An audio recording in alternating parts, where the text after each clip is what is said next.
Hey YouTube, we are back again this week for another video portion of the Daly Dose Sports Podcast. Hopefully you are enjoying these each and every week. I hope everyone out there is doing well. Hope you're all staying healthy. Hope you're all safe after that wild 4th of July. You have all your digits intact. Hey, this week on the Daly Dose YouTube video, we've actually got some sports news coming out for you, some things happening in the NFL, and a couple things happening in the world of college football that we need to discuss. So right now, let's jump into some sports news. You know, I'll be very honest.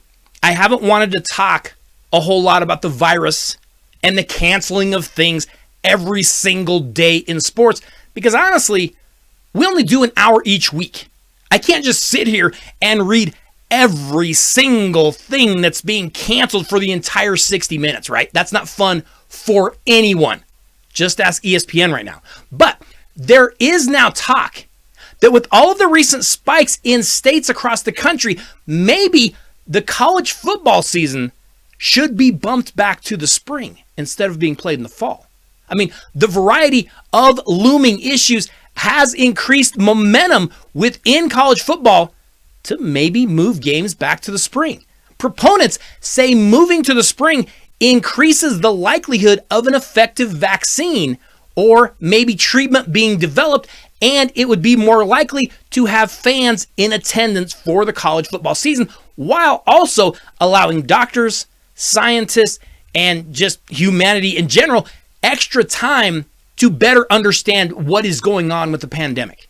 College football would also be given the chance to watch the mistakes possibly made by professional sports leagues returning before they do. The Ivy League says they are considering a 7-game spring season, and there are sports experts right now saying, well, if the Ivy League does it, everyone else is going to follow. I mean, that's what happened when they canceled their NCAA tournament stuff. As far as basketball, the Ivy League did it, so everyone else did it. I'm just going to go on the record and say this. If college football moves their season to spring, it's going to be a disaster. I mean, let's think about a few things, shall we? First off, you're talking about postponing the season until after winter. Isn't winter when all the sicknesses go up just anyways? When do people get sick? When it's cold, when it's winter. They get better in the summer. They're probably going to be better toward the end of the summer than they're going to be toward the end of the winter. Second, college athletes that are getting this, I know we're getting a lot of positive cases, they don't even know they have it. They have to be told that they have it. They aren't suffering physically. So quarantine them or whatever you have to do, but they're not suffering in a physical way. So I don't know that that's an issue. Third, you're going to ask college football players to play a season and then what? Go straight to the draft, all banged up? Or go straight into off-season workouts for next season, again, being all banged up from this season? I mean, let's think about that. If you're Trevor Lawrence, if you're Justin Fields, why in the world would you play?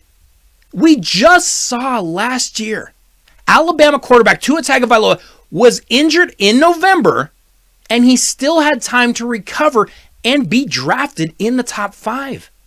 That would not be the case if they moved the season to spring. Not to mention the fact that logistically, you'd have to scramble for things like stadiums. You'd have to be trying to put your travel plans together. And you just know the NFL is hoping they'll do this. Because if they do, I'm telling you now, the NFL will be sliding their games to Saturdays real fast. And they'll be owning the entire weekend. I don't think this is a smart move for college football. I know that we are told the Ivy League is super smart. I don't think moving college football to the spring is going to be all that smart. Speaking of stupid, the Pac-12 has taken additional steps to offset the financial damages inflicted on their athletic departments by the whole pandemic situation. Pac-12 Commissioner Larry Scott told the media this last week. Now, some of the moves the Pac-12 has made include tapping their emergency funds, extending salary cuts for Larry Scott and for his senior executives through next year. Athletic departments, though, could be losing tens of millions of dollars in revenue if there is a disrupted football season.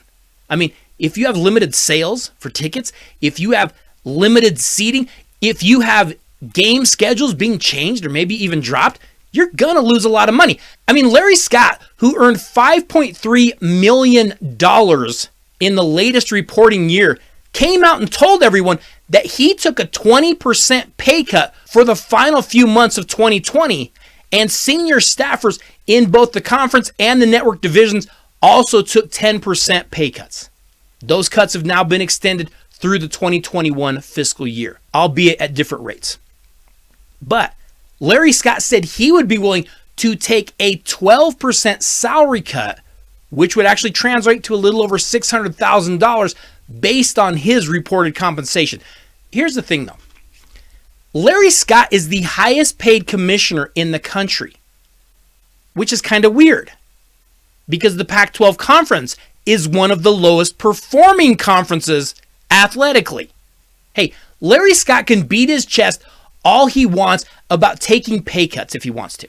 He can sit there and say, look at all the pay cuts I'm taking. Hey, I don't know if you guys have noticed, but I'm taking all these pay cuts. I don't care. You can say that stuff all you want.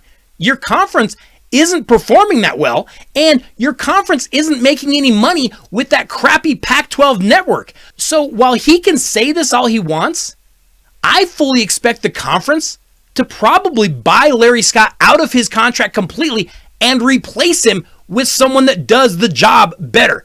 I mean, you can act like a martyr now, Larry Scott, but I bet you might actually be a martyr later when you pay for all this with your job. Let's move over to the NFL, where the big news of the week was that the Kansas City Chiefs and quarterback Patrick Mahomes have reached an agreement on a 10-year contract extension worth $450 million. That, of course, ties him to Kansas City through the 2031 season. The deal is the biggest in NFL history.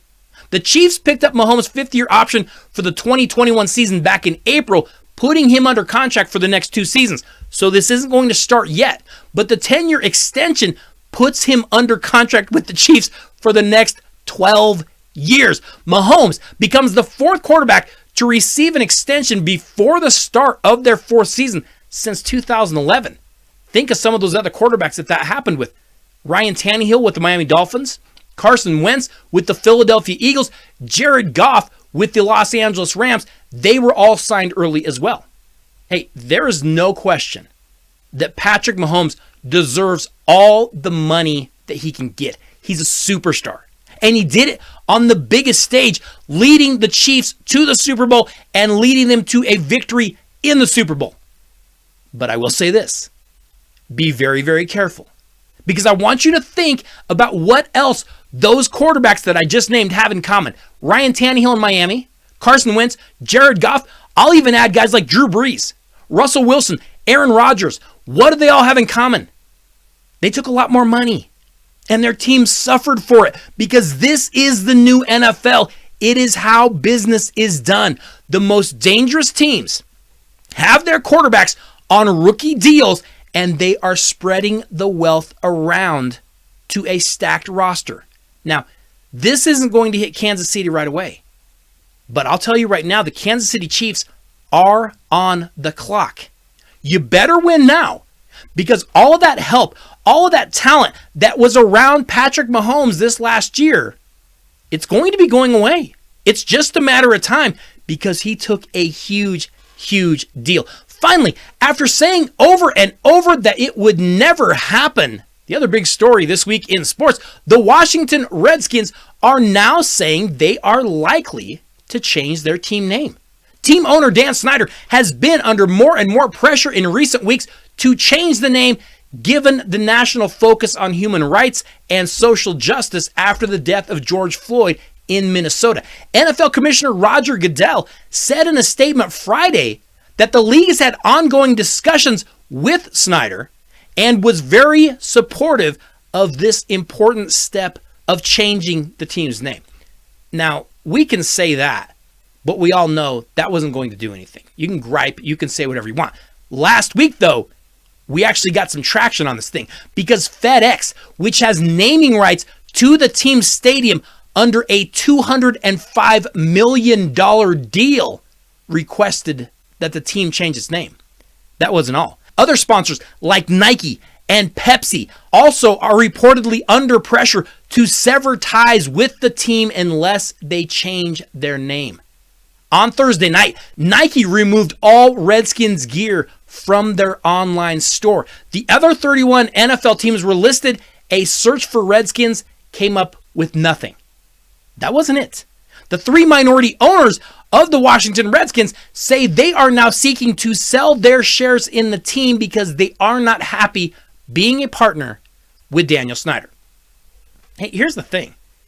This was the only way the name was ever going to change, because Daniel Snyder has always said he will never change it. And people can scream all they want, but until money got involved, until corporate sponsors got involved, the team wasn't really going to do anything. When they feel the burden financially, then it might change. I think we actually have a chance of it changing. But until those things all fell into place, he wasn't going to do it. He had no intention of doing it. Now, here's the interesting part, though. We're already hearing some suggestions for the new team name, and it's going to be very interesting to see where this could possibly go. We're hearing the Washington Warriors.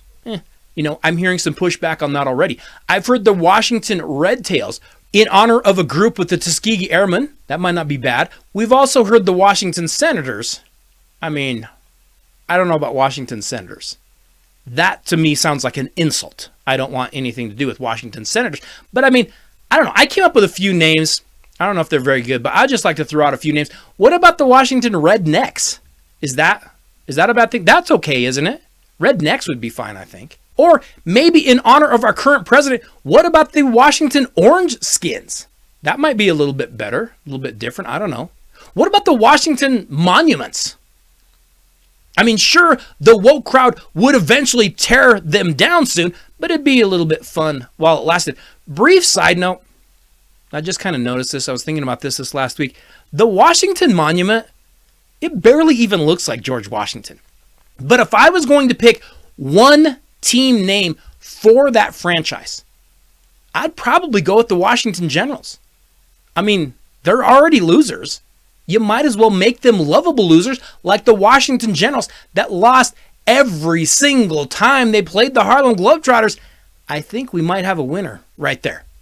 Okay, YouTube, make sure that you go over and you check out the rest of the podcast. I will leave a link for it down here in the comments on YouTube. Hey, this week on the show, we're actually going to be looking back at some sports history. We're going to be thinking about what could have been different with just a few minor changes, couple of what-if scenarios. So make sure that you go over there and you check that out. Like I said, I will leave a link for it down in the comments. Hey, make sure that you like and subscribe to The Dose on YouTube. Hope everyone is doing well. Hope you all have a great week. I will see you all next week.